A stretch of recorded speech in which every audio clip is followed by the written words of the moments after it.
introduce myself. My name is Ooi. We call me Juat. Juat. I've been with JBJ for the last 14 years. Then got to Puspakom for the last 24 years. So my position at present is head of department on advisories and marketing. So I oversee the one of part and parcel of the management team in Vocational. And besides that, I contribute a little bit to the society, especially the OKU children. Yeah. OKU children. So how the thing started? It built up the passion that I have. I initially started with swimming, and from swimming I moved to life saving. So from life saving, we found out that we need to contribute to the society to save life, because there are too many drowning cases. So one of the methods is prevention. As we do prevention, we train more lifesavers and we try to rescue more lives. So from there,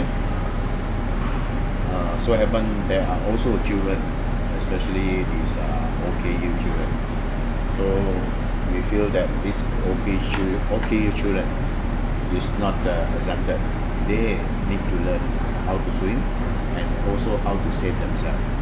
So this is where we start training the OKU children.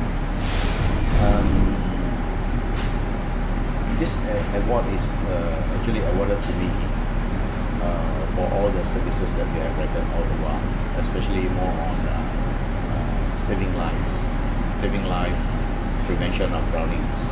So this is the core objectives, and our NGO jobs, it links to our national body and also it links to international body. So from there, we contribute to the society, not even in Malaysia, in anywhere that we have the opportunity, we will share and to train more lifesavers. So with that, with more lifesavers around, of course, we can save many lives. So that is one of the main objectives. And why the disability children also need to know how to save themselves. So the only way to teach the OKU children, disability children, is to train them how to swim. So once if they know how to swim, and automatically they are safe, they'll be safe in the water. So each time when they fall into the water, they will know what to do. Because all disability children, they got their own disabilities. So every children with their, each different disabilities, they can overcome their disabilities and they are able to swim. So there's no such thing as disability children cannot swim. No, all disability children can swim. So it's all depends how they're going to keep themselves up, how they're going to put themselves comfortable in the water.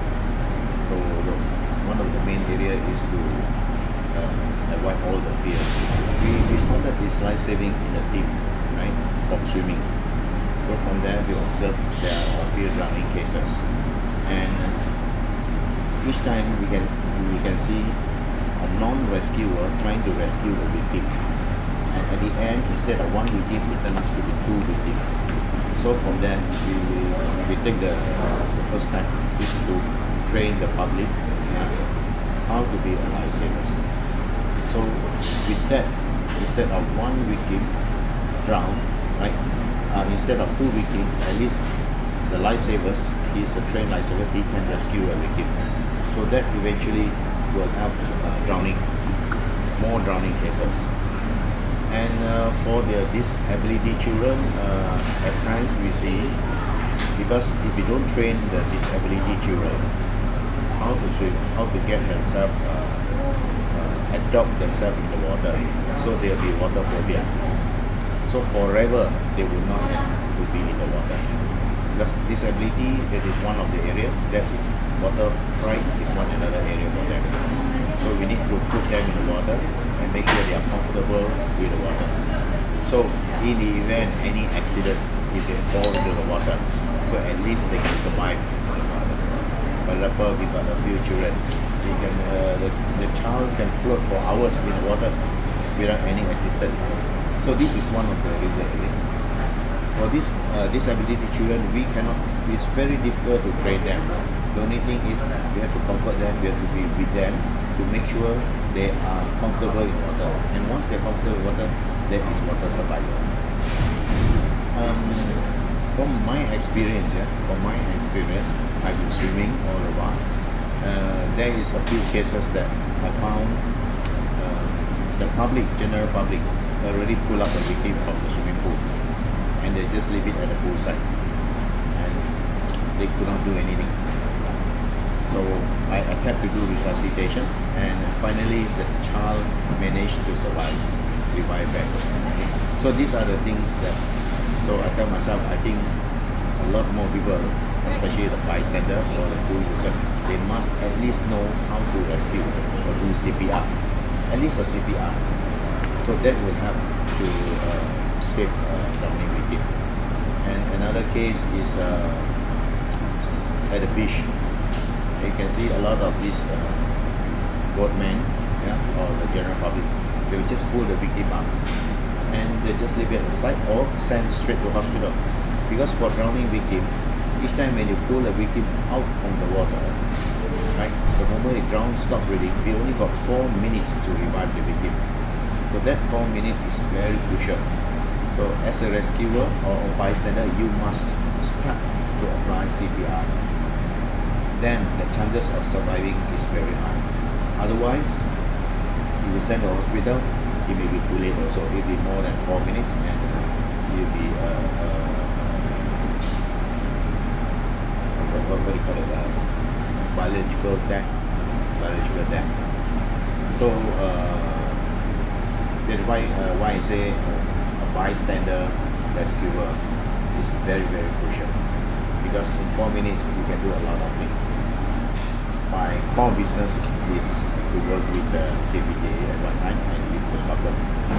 So how do I manage to adjust my time with all this voluntary job is we work in a group, right?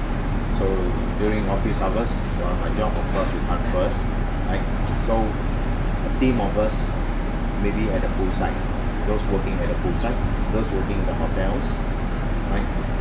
They are more into this water area. So we will coordinate with them from time to time. And my assistant to them, usually weekend or at night. Okay? And of course, we need to exercise every day. So most of the time, my exercise activity is in the pool. So as I do some exercise, say a 2 hours exercise, so I'll give 1 hour to the children, or I give 1 hour to train the lifeguards. So it can be a daily activities, because every day we go to swimming pool and swim. So I take 2 hours, 1 hour to myself, 1 hour I give it to the general public. And for weekend also the same, right? I'll go and swim, and I'll spend another 1 or 2 hours for the elderly children, disability children. So after swimming, let's say my session is at 10 o'clock, I will swim 10 to 11. That is my own exercise on weekend. And I got another 2 hours, I allocate 2 hours for this disability children. So that is the time how I contribute to them. So that complete my 3 to 4 hours a day session. So it does not interfere with my job. So I link directly to my hobby, the sports that I'm interested in. So I do a lot of swimming. So most of the time it's in the pool, in the sea, or in the lake. Or usually local area. If I'm in Penang, usually Batu. My student is Batu side.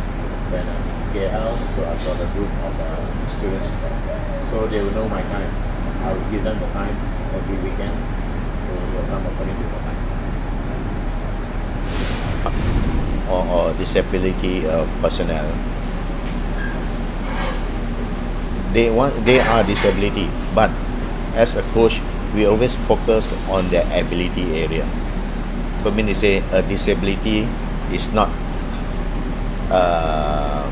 they are disabled, but they are ability.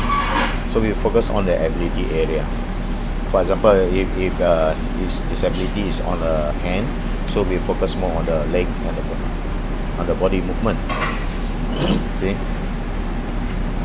and another area for to train the disability children is the most important for the coaches.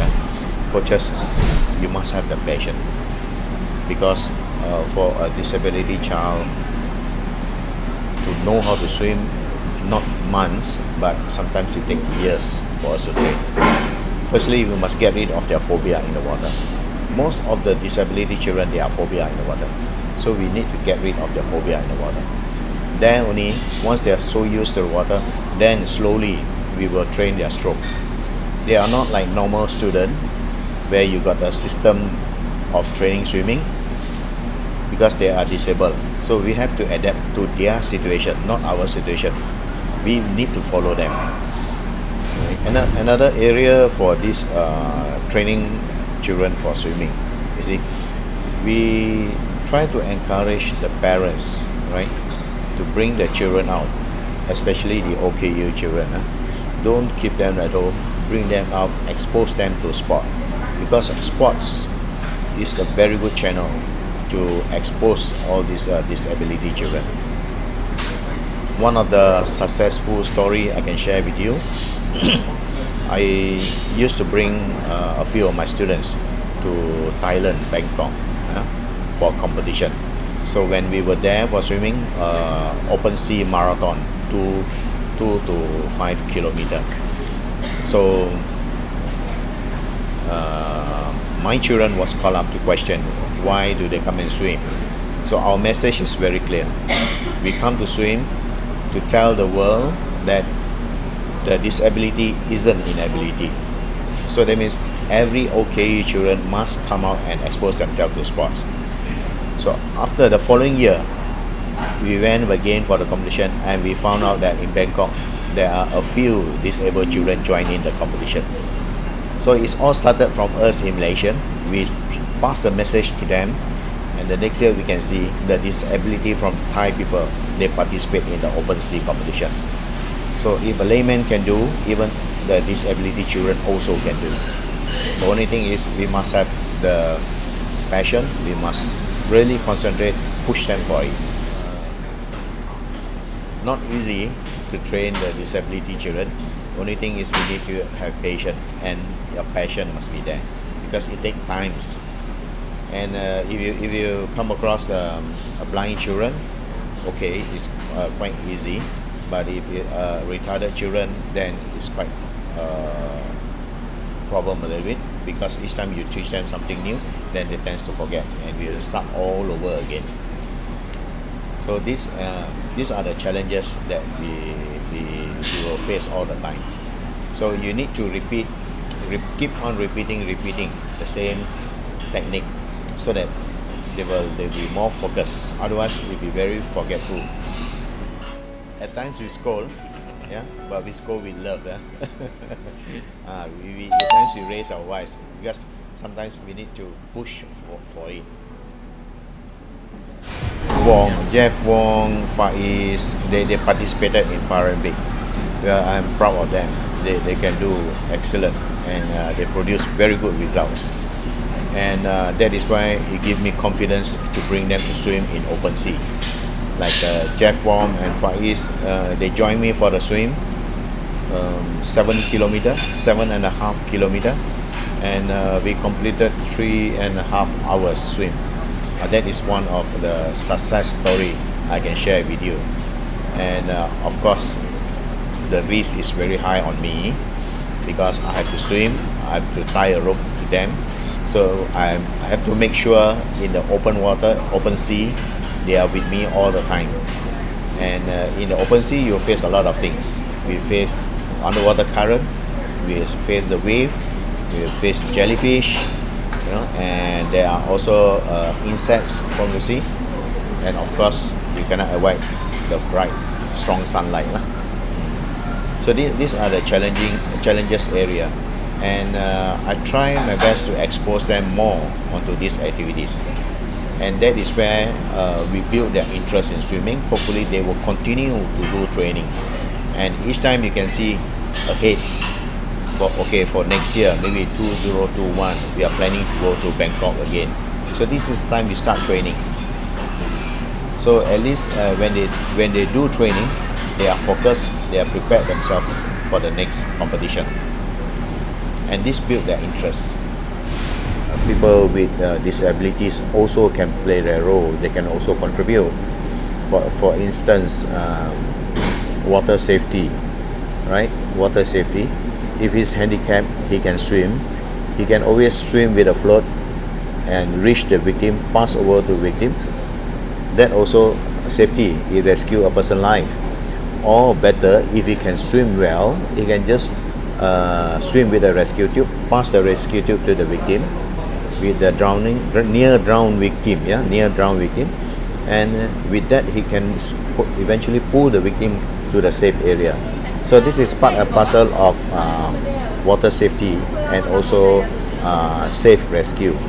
We call it a rescue with aids. So they don't need to be a rescuer on human contact. So in between they use aids to rescue victim. So this is depend on the disability of the participant or the children.